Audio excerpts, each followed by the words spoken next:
Good morning guys. Andito kami ni Bayaw sa construction site para tingnan yung update ng aking pinagagawa sa bahay. So ito guys. So guys, ito na nga. Meron na siyang paakyat. Yan, papunta sa second floor.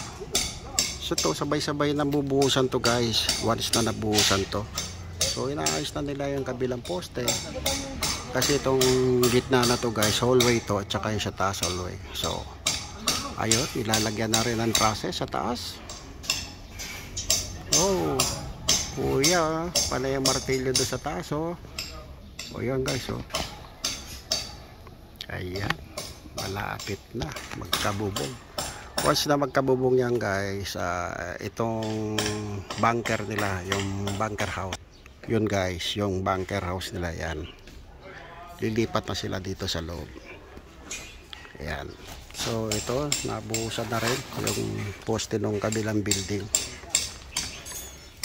So ayan, pinubuhusan na rin nila. Ayan, gandun sa kabila.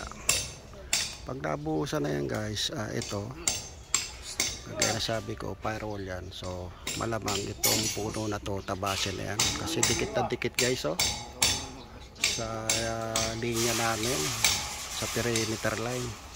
So need talagang putulin niya kasi sisirain yung pader natin. So yan, yun lang nga, sayang yung bunga guys. Ang daming bulaklak niya to. Kakita nyo guys, oh, yung may mga bunga na. Sabi ko, pabuti mo nang i-harvest ng summer, mga April, May, yan, bago nila putulin yung puno. Yan, maka-harvest muna. So yan.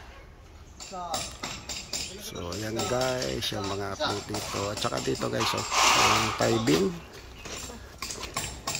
Yan, yung tie beam nagawa na. Ang ganda ng bakal. Ayun na, yung tie beam to sa cross, nagkabit na yung guys, oh. Nag-cross na yung tie beam sa kabila. At saka yung dito. Silipin natin kasi pataas guys, eh, babatumba ako. So dahan-dahan lang. O yan, oh. Yan, nagdikit na yung tie beam dito sa kabila, papunta dito. Tapos diretso dito, tie beam dito. Kaya sa ganyan ang ginawa, isang buhusan lang yan guys.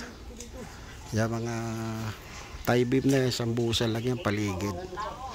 So once na nabuhusan yan, mag-aangat ng hollow block, tapos tatabunan na nila ng tambak para malibel yung flooring dito. So yan. Ayan, oh. Ayan si Foreman. Pada instruction.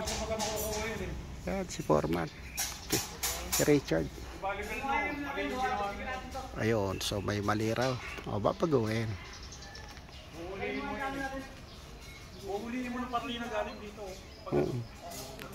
Kasi kuha yan eh, dapat magkadugtong yan. May kadugtong yan eh, para makita yung dalawang bubong sa gitna. Tapos may siwang lang ba guys, yan yung singawan ng hangin para hindi masyado mainit. Yun.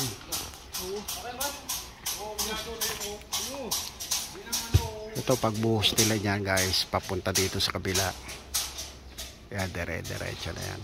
And then pagka okay na mga foundation, yung mga division, saka sila mag pa-final finishing yan. Tapos layout na ng electrical, tubig, laboratory, ano pa ba, kitchen, sink, yan, kwarto, ang dami pa.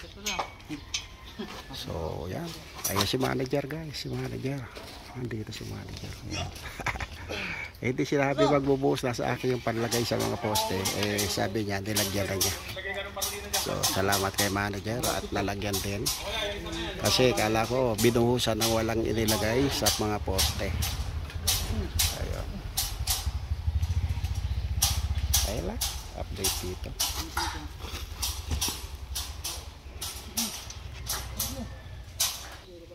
So guys, hanggang dito na lang muna po at magandang umaga po sa inyo lahat.